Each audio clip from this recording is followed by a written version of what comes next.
Terima kasih pemirsa, Anda kembali bersama kami di Dua Sisi, masih dalam pembahasan ketika mudik berujung putar balik. Mayoritas para pemudik terpaksa putar balik karena memang tidak ada cara untuk menuju ke kampung halaman mereka lagi. Nah, ini kami juga punya satu orang narasumber pemirsa, calon pemudik yang sampai saat ini masih punya harapan untuk menuju ke kampung halamannya, yaitu ada Bapak Firly yang saat ini berada di Merak. Kemudian juga kita sudah terhubung dengan Kabak Ops Korlantas Polri, Kombes Pol Benyamin. Selamat malam Bapak-Bapak. Ya, selamat malam, Mbak. Ya. Tapi sebelum ke Pak Kombes Pol Benyamin, kami akan menuju terlebih dulu kepada Pak Firly. Pak Firly. Oke, nyambung. Ya, Pak Firly sudah berapa lama tertahan di Merak, Pak Firly? Saya udah 2 hari kurang lebih. 2 hari kurang lebih. Berangkat dari mana, Pak Firly? Kita berangkat dari Bandung, kota Cimahi. Berangkat dari Cimahi 2 hari tertahan di Merak. Tujuannya Di Merak, kemana? betul.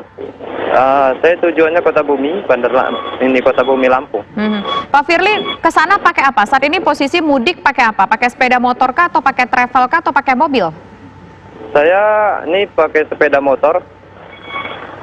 Pakai sepeda motor. Pak Firly berangkat sendiri atau mungkin bersama keluarga? Berangkat sendiri. Berangkat sendiri. Tujuan ke Kota Bumi. Pak Firly, begini, sebetulnya kan himbauan untuk tidak mudik ini sudah disampaikan beberapa waktu yang lalu. Pak Firly tahu kan soal himbauan ataupun juga aturan itu? Untuk himbauan saya sudah mendapatkan informasi. Tapi kenapa? Cuman dikarenakan saya tetap nekat, dikarenakan untuk pelabuhan saya belum dapat informasi bahwa tutup untuk pelabuhan Meraknya gitu. Biasa setiap tahun selalu pulang kampung pakai motor? Iya. Oke, setiap tahun selalu pulang kampung pakai motor. Nah, Pak Firly, ini kan sebetulnya ditutup kan untuk semua akses di daerah-daerah zona merah, begitu ya, daerah-daerah yang sudah memberlakukan PSBB, pembatasan sosial berskala besar. Kenapa Pak Firly masih nekat untuk pulang kampung, Pak Firly? Padahal sudah ada aturan tersebut, Pak Firly. Dikarenakan untuk bertahan hidup sendiri di kota Bandung sudah tidak memungkinkan lagi. Maka dari itu kita nekat untuk pulang. Boleh tahu kerjaannya apa di Bandung, Pak Firly? Sementara udah nggak kerja lagi. Sebelumnya kerja apa, Pak Firly? Di Bandung? Sebelumnya kerja di travel agent, di penerbangan, di dunia penerbangan. Oke, berarti sudah tidak bekerja lagi ya, sudah begitu? Tidak bekerja lagi. Betul. Nah, lantas dalam kondisi seperti ini, bagaimana rencana Pak Firly ke depannya? Karena tampaknya sudah tidak mungkin lagi nih untuk para pemudik pulang ke kampung halaman mereka. Sudah 2 hari tertahan di Merak. Apakah akan tetap bertahan di Merak atau mungkin balik lagi ke Bandung? Kalau harapan pribadi saya tetap pulang ke kampung. Tetap pulang ke kampung. Kalau tidak bisa pulang ke kampung, akan balik lagi ke Cimahi? Itu mungkin solusi yang kedua. Solusi yang kedua.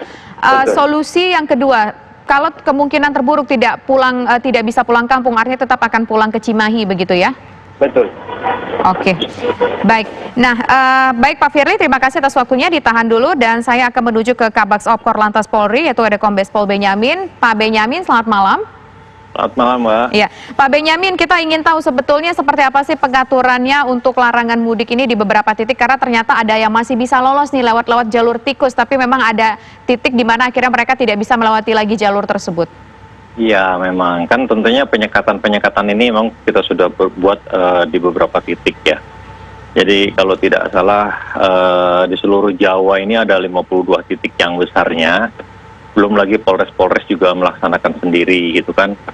Dan yang krusial juga memang untuk Merak, Bakauheni, Merak itu juga ditutup, tidak bisa. Untuk Jakarta sendiri yang titik utamanya ada 3, yaitu di Tol Cikarang Utama, Tol Cikampek itu kilometer 31, dan perbatasan Bekasi Kerawang di jalur Panturanya, kemudian dengan Tol Bitung.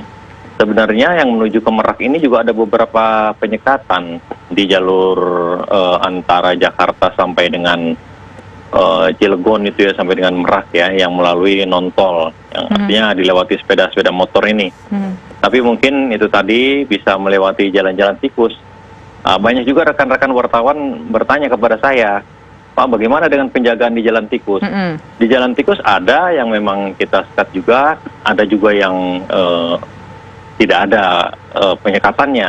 Tetapi silakan aja melintas jalan tikus, karena di setiap kabupaten itu ada penyekatannya. Ketika dia makin jauh dia lolos, di depannya tersekat lagi ataupun terhambat lagi atau kena pemeriksaan lagi, dia akan kembali. Lebih merepotkan lagi gitu kan. Seperti tadi, mohon maaf ya Mbak Yuyun ya, saya juga turut prihatin gitu kan. Dia tidak bisa sampai ke Tegal, jadi hanya sampai Kerawang, balik lagi. Terus ini juga Pak Firly juga sudah 2 hari, rekan yang dari Tangerang juga tadi sama seperti itu. Bahkan di Tangerang 2 hari lalu juga sudah numpuk sekali. Baik. Jadi dari awal tanggal 24 sampai dengan 5 hari itu sebenarnya terjadi penurunan yang melanggar ya. Kemudian di hari ke-6 dan ke-7 ini terjadi peningkatan. Yang membuat meningkat itu di Merak. Jadi di Merak itu ada terjadi penumpukan 2 hari sampai dengan 10 kali lipat. Ya. Pak, ini saat ini kita bersama dengan salah satu orang yang masih berusaha untuk mudik karena memang harapannya bisa berkumpul bersama keluarga di kampung halaman. Apa yang ingin Bapak sampaikan katakanlah kepada Pak Firly dan juga mungkin para pemudik yang saat ini bernasib sama seperti Pak Firly, tertahan di Merak? Saran saya pulang kembali ke Jakarta ya, atau kembali ke daerah asal berangkat ya, ke Cimahi. Karena menurut saya kita sudah menerapkan bahwa tidak ada kendaraan pribadi maupun sepeda motor untuk bisa melintas sampai ke Bakauheni. Yang bisa melintas hanya kendaraan barang saja untuk distribusi barang. Gitu, Pak, Mbak. ini tapi banyak yang kucing-kucingan loh dari sejumlah informasi yang saya baca dan saya tonton juga. Ternyata ada sejumlah masyarakat yang kucing-kucingan naik ke dalam mobil bermuatan katakanlah bahan sembako ataupun juga kontainer-kontainer yang bisa menyeberang, Pak. Ini bagaimana antisipasinya, Pak? Kita kalau untuk kontainer kita sudah melakukan pemeriksaan. Kalau truk-truk juga seperti itu, bahkan travel-travel juga ya. Namanya orang usaha ya, kita pun juga kan melakukan penjagaan juga, kita melakukan pemeriksaan.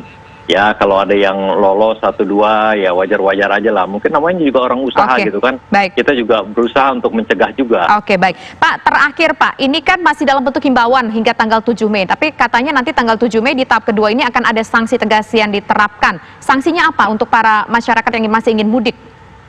Buat kami dari kepolisian, sanksi yang terberat adalah kembali. Dipulangkan, disuruh balik kanan ya. Jadi itulah sanksi dari kami. Menurut kami itu sudah sangat berat sekali ya. Tidak ada lebih kami memberikan sanksi untuk para pelanggar ini. Tapi sanksi berarti tidak ada sanksi hukum, tapi yang jelas yang sudah sampai katakanlah 1 kilometer menjelang kampung halaman pun harus tetap disuruh pulang kalau ketahuan menerobos ya Pak ya? Ya harus kembali tetap, betul. Baik. Terima kasih Pak Kabaks Ops Korlantas Polri, Kombes Pol Benyamin, dan juga terima kasih Mas Firly. Itu tadi adalah himbauan yang juga disampaikan oleh Kabaks Ops bahwa sebaiknya para pemudik segera pulang ke daerah perantauan mereka masing-masing. Memang kita tahu semua ini adalah kondisi yang sulit, tapi saat ini tidak ada pilihan yang lain pemirsa selain kita bersabar dan berharap agar segera pandemi corona ini berlalu di negeri ini. Demikian kebersamaan kita dalam Dua Sisi kali ini. Saya Tisa Noveni undur diri. Selamat malam dan sampai jumpa.